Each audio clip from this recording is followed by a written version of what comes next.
Je m'en vais chez Vert Essentiel rencontrer Christine. Christine va me donner des conseils pour l'aider à sauver la planète. Suivez-moi!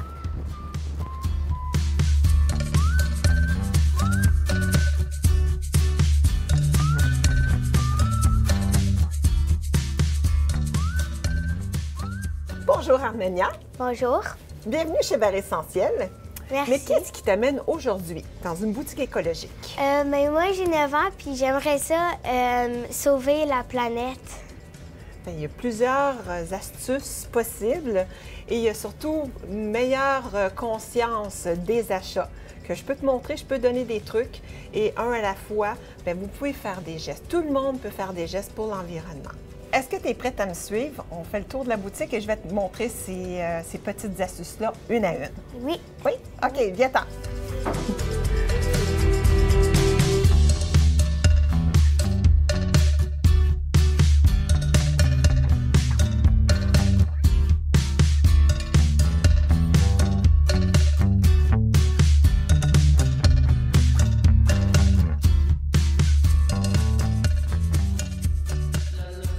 Qu'est-ce que tu peux faire à la maison pour avoir moins d'impact sur l'environnement? Pour ton âge, deux articles très intéressants et c'est facile. Remplacer la brosse à dents par une brosse à dents qui n'est pas en plastique. Parce que le plastique, tu le sais que ça prend énormément de temps à se dégrader dans l'environnement. Ça va prendre des centaines d'années. Il y a des brosses à dents en bambou qui existent et ça, bien, c'est du bois. Du bois, c'est comme des branches d'arbres, hein? Ça finit par se dégrader. Donc, tout ce qui reste, c'est les petites soies de plastique. Donc, on réduit beaucoup l'empreinte environnementale. Donc, ça, c'est les déchets qui restent à long terme dans l'environnement. Un autre produit qu'il faut commencer à utiliser à un moment donné quand on est jeune et on s'en va vers l'âge adulte, un déodorant. Il y a des déodorants zéro déchet, c'est-à-dire qu'ils sont dans des pots. On se prend un petit peu de crème, on s'en met sous les bras et ça fait le travail. On ne veut pas puer rendu à l'école. Par la suite, le petit pot, bien, on le réutilise. On peut faire des bricolages. On peut ranger des choses dedans ou on peut le reprendre dans notre lunch pour remettre des collations ou on peut le garder dans la cuisine pour mettre des restants. Bref, on réutilise ces pots-là. Puis ensuite, bien, on fait du bricolage. Mais surtout, on n'a pas jeté de plastique. Ah ah.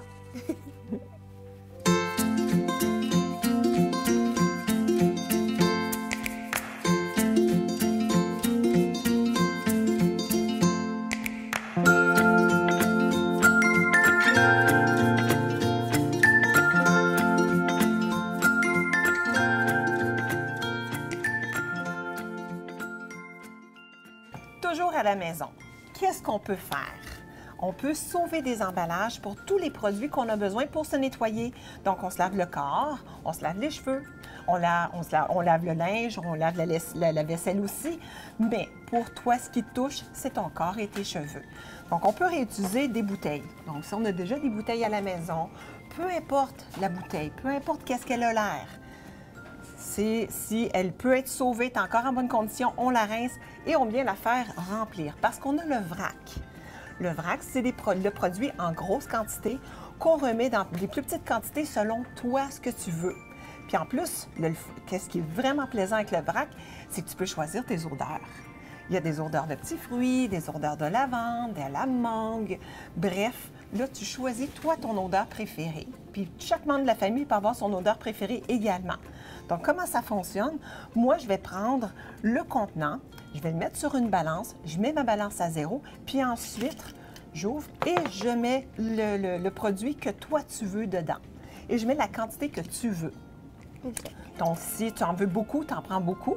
Si tu en veux juste un petit peu pour l'essayer, tu en prends un petit peu. Et tu choisis ton odeur. Quel impact ça va avoir sur l'environnement? Il n'y a plus de plastique qui s'en va dans les déchets. Donc, on sauve. Maintenant, vous devenez, tous les enfants, ça serait le fun que tous les enfants deviennent des sauveurs de bouteilles. Oui. Oui, parce qu'à chaque année, il y a énormément de bouteilles qui s'en vont au recyclage. Et là, ça suffit de mettre ça au recyclage. On leur donne une deuxième vie. Oui. Oui, c'est possible, hein? Oui. Oui. Est-ce que tu penses que c'est assez facile? de trouver des contenants dans la maison, ou même, si on n'a pas déjà des contenants, les pots maçons. Ça aussi, on faut juste demander aux parents, « Hey, maman, papa, avez-vous des pots maçons? » La plupart du temps, c'est oui. Donc, on transforme les pots maçons et ça devient un contenant. Donc, peu importe, l'important, c'est qu'il soit propre et qu'il y ait un couvercle afin que ça ne coule pas.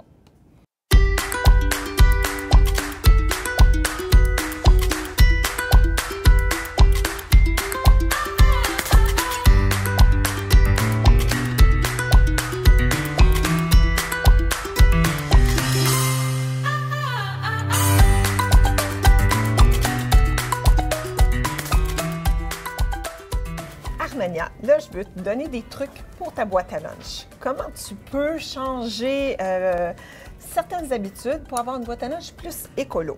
Donc, premièrement, ce qui est le plus écolo, c'est toujours de ne pas consommer. On prend des fourchettes et des couteaux et des cuillères de la maison. Toutefois, si c'est plus facile pour toi de ne pas les perdre parce que tu les aimes beaucoup, il est possible de se procurer des ustensiles en bambou.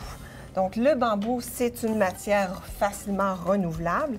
Puis, si jamais on les perd, bien, ça va finir par se dégrader dans l'environnement. Il existe également des pailles. Si tu es amateur de smoothies, bien, c'est sûr que des smoothies, c'est plus épais. On aime ça, boire ça avec une paille. Toutefois, la paille de plastique, elle est très dommageable pour l'environnement. Il y a des alternatives. Il existe des pailles en bambou. Il existe des pailles en inox. Donc, et c'est facile à nettoyer parce qu'il y a une petite brosse qui vient avec. Donc, on prend notre smoothie, on la rince et c'est propre, c'est toujours accessible. En plus, on peut amener ça dans une petite pochette, dans le sac, dans la boîte à lunch. Comme ça, bien, ça reste toujours propre. On peut les laver tout de suite après et on l'a toujours. Une autre chose également, c'est bien sûr de limiter les contenants jetables.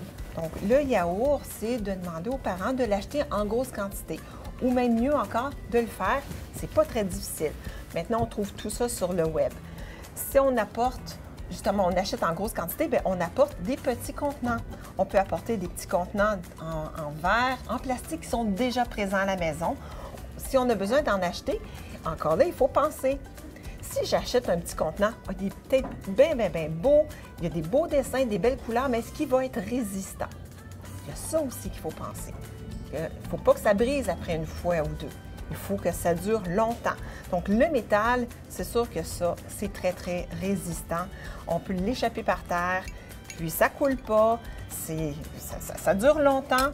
Il faut garder ça en tête. Je ne veux pas faire de déchets, je veux en faire le moins possible.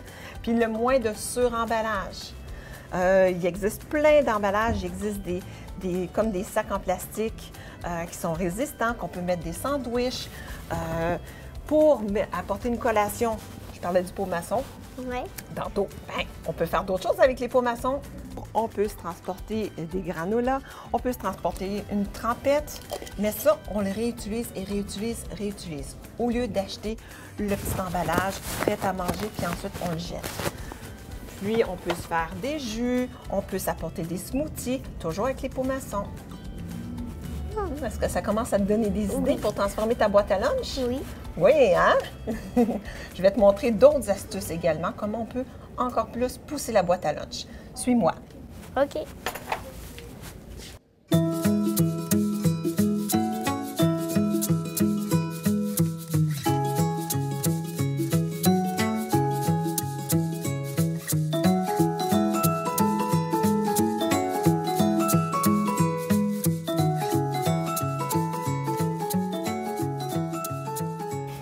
Christine, à mon école, il y a beaucoup de personnes qui jettent des déchets dans la poubelle. Est-ce qu'il y a des conseils à nous donner? Oui, c'est assez facile. Puis là, j'ai une idée. Ça pourrait être un défi à relever, le défi de la poubelle vide. Comment on pourrait y arriver? Bien sûr, il y a tous les emballages déjà existants à la maison. On pense à si on a besoin de nouveaux emballages pour acheter en gros volume et mettre dans des plus petits paquets pour notre boîte à lunch. On pense à résister. On pense aussi à, des fois, on veut des petits emballages, mais plus légers, pour mettre juste un petit biscuit, des choses comme ça. Ça, ces pochettes-là, elles sont vraiment appréciées et faciles d'utilisation. c'est une petite pochette. On met notre collation, on met des biscuits, on met des raisins, on met des craquelins, peu importe. Puis ensuite, le soir, quand on arrive à la maison, on peut tout simplement le virer à l'envers, on le rince, on le laisse sécher et on le réutilise le lendemain. Donc, il y a plein de choses. On peut mettre un muffin, on peut mettre un sandwich parce qu'il y en a qui sont plus grands. Donc, on y va selon vraiment la grosseur de collation qu'on veut apporter.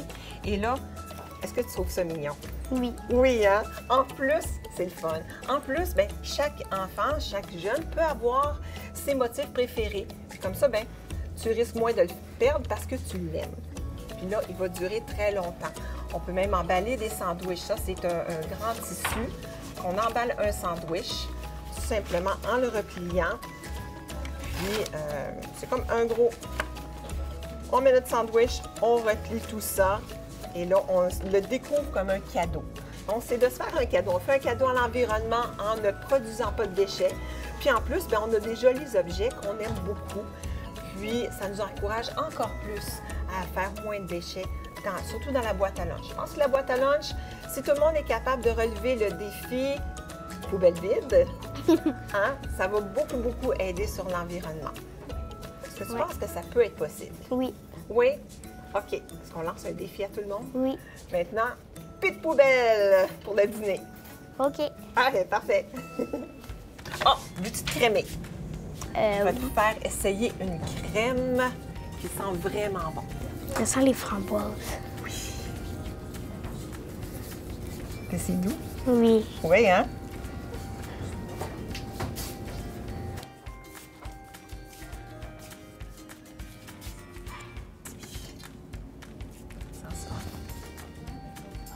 Ça sent la lime. La lime? Oui. C'est influencé par la couleur. C'est l'eucalyptus. Et ça, il y a du sapin. Ça sent bon? Oui. Oui. Pour remplacer l'assouplissant dans le sèche-linge, dans les sécheuses, ça vient battre les vêtements pour que ça soit moins long de sécher les vêtements. Puis en plus, si tu veux mettre de l'odeur, on peut mettre de l'odeur là-dessus.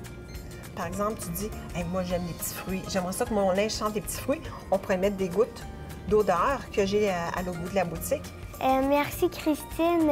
C'est sûr que je vais utiliser plus de tes conseils à ma maison. Oui. Un dernier conseil, quand on va magasiner également, on refuse les sacs de plastique, hein? Ouais. On refuse les suremballages. On essaye de couper le plastique au maximum, mais les sacs de plastique, ça, on est vraiment rendu à utiliser des sacs réutilisables et c'est facile.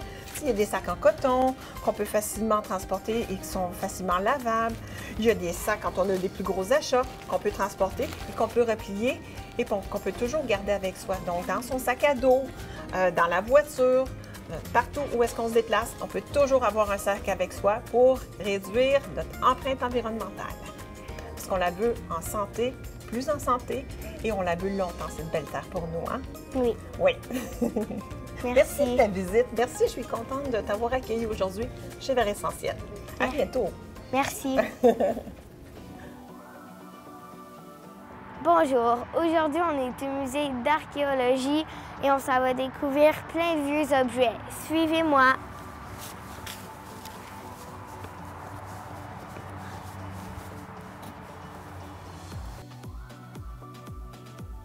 Allô, moi c'est Armania. C'est quoi qu'on va faire aujourd'hui? Allô Armania, bienvenue. On est au musée d'archéologie de Roussillon aujourd'hui. Donc, on va faire plein d'activités qu'on offre aux familles, aux enfants chaque fois qu'ils viennent visiter le musée. On va aussi essayer de faire quelques petites activités qu'on fait quand les enfants ils viennent fêter leur anniversaire ici. Et puis, tu vas même avoir l'occasion de rencontrer l'archéologue du musée, de visiter la réserve archéologique. Et ça, c'est quelque chose qu'on réserve normalement aux enfants qui participent à notre club des apprentis archéologues. OK. Alors là, Armania, on est dans notre exposition permanente. Ça veut dire que c'est l'exposition des objets qui font partie de notre collection archéologique. Mais c'est une toute petite partie de notre collection, en fait. Ici, là, on va retrouver dans toute l'exposition environ 400 artefacts. En bas, dans la réserve que tu vas visiter tout à l'heure, il y en a plus de 250 000. Pour commencer, j'aimerais ça savoir, est-ce que tu sais c'est quoi l'archéologie? Non. Non? As-tu une petite idée qu'est-ce qu'ils font dans la vie les archéologues? Ils cherchent des trucs. Ils cherchent des trucs, c'est bon. Alors, ils vont faire des fouilles archéologiques, ils vont creuser dans le sol, par exemple, puis ils vont essayer de trouver des objets, des trucs, mais c'est des objets qui ont été fabriqués ou utilisés par les gens qui vivaient ici dans le passé. Donc, ils s'intéressent aux civilisations du passé, puis ils vont étudier ces civilisations-là à partir des objets qu'ils vont retrouver durant leur fouille. Donc, tout ce que tu vois dans les vitrines ici, partout, c'est toutes des choses que les archéologues ils ont retrouvées depuis les 30-40 dernières années dans la région ici, puis qui nous racontent des histoires sur les gens qui vivaient avant. Puis notre exposition, elle est faite en ordre chronologique. Ça, tu sais c'est quoi ce que ça veut dire? Non. Si je te dis, je te raconte une histoire en ordre chronologique, est-ce que je pars de la partie la plus vieille ou de la plus jeune? La plus jeune. De la plus vieille. Je vais te dire, avant, il y a très, très longtemps, il se passait telle affaire, puis je vais remonter jusqu'à aujourd'hui. Puis c'est comme ça que notre exposition, elle est faite. Donc, la première section, la section jaune ici, toutes ces choses-là, c'est les objets qui sont les plus anciens. Tous ces objets-là, ils datent de la préhistoire. La préhistoire, là, ça, c'est l'époque où les gens vivaient ici avant l'arrivée des Français. Donc, il y a plus de 500 ans. Puis ça peut aller à des milliers d'années avant aujourd'hui. Donc là, ici, si on vient voir dans la vitrine qui est là, ça, c'est un ensemble de pointes de projectiles. Ça, c'était taillé dans la pierre par les Autochtones, donc les gens qui vivaient ici, sur le territoire, avant l'arrivée des Français. Est-ce que tu penses qu'ils les utilisaient comme ça, leurs pointes de flèche ou leurs pointes de projectiles, ou il y avait d'autres choses? D'autres choses? Comme quoi? C'était au bout de quoi, ça, tu penses, avant? Des flèches? Ouais, hein, des flèches. Donc là, on va aller à notre table de reproduction d'outils préhistoriques pour mieux comprendre ces choses-là, à quoi ils ressemblaient dans le passé. OK. Alors là, on est devant notre table d'outils, de reproduction d'outils de la préhistoire. Donc, toutes ces choses-là, c'est des choses qui ont été reproduites pareil comme ce que les Autochtones ils utilisaient puis fabriquaient à la préhistoire. Par exemple, tantôt, on regardait les pointes de projectiles. Tu m'as parlé de la flèche. Alors ici, on a une reproduction d'une flèche avec une pointe qui est faite. Ça, dans quoi tu penses que c'est fait? Tu peux toucher si tu veux. Une pierre? En fait, c'est fait en os. Quand ils chassaient les animaux, ils récupéraient les os pour se tailler des outils ou des pointes de projectiles. Sinon, qu'est-ce qui est fait dans la pierre, comme tu viens de me dire? Oh, là, on a une arme vraiment plus grosse. Ça, on appelle ça une javeline à propulseur. Tu vois-tu la petite pointe en pierre qui est ici? Ouais. C'est pareil comme ce qu'il y avait dans la vitrine. Fait que t'as raison, hein? Ils n'utilisaient pas juste la petite pointe comme ça, c'était au bout d'un long manche. Ça, on appelle ça à propulseur, parce que les Autochtones, pour l'utiliser, ils avaient un propulseur dans les mains pour lancer la javeline très, très loin, puis encore plus fort pour chasser les gros gibiers. Puis même chasser les mammouths avec ça, la préhistoire. Sinon, on a ici... qu'est-ce que tu penses que c'est? En quoi tu penses que c'est fait, ça? Ça ici, qu'est-ce que tu penses que c'est? Un os? Un os, hein? Exactement. En fait, ça, c'est une phalange de chevreuil. La phalange, c'est le petit os que tu as dans les doigts. Bien, eux aussi, les chevreuils en ont. Puis quand les Autochtones, ils chassaient les chevreuils, ils récupéraient les os comme ça pour se fabriquer un bilboquet. Tu sais quoi un bilboquet? Non. C'est comme un jeu, tu sais, là, quand on essaie de rentrer la boule dans le... C'est exactement la même chose, mais ça, c'est la version préhistorique. On faisait jouer les jeunes garçons à ça pour qu'ils deviennent des bons chasseurs, pour développer leurs réflexes. Tu veux t'essayer? Oui. Il faut essayer de rentrer le petit bout de bois dans un trou en cuir comme ça. Vas-y, essaye.